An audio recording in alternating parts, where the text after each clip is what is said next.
пристапиме со проширен период десната каротида со гранките, тумор врз свеноидното криво десно.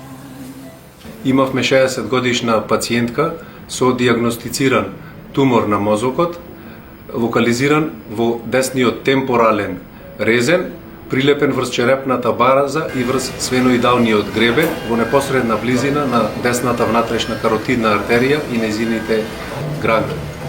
Со мојот почитуван колега, доктор специјалист Михаил Таушанов, направивме целосно оперативно отстранување на туморскиот процес со користење на микроневрохируршки пристап и оперативен микроскоп и при тоа со максимално можно зачувување на виталните мозочни артерии.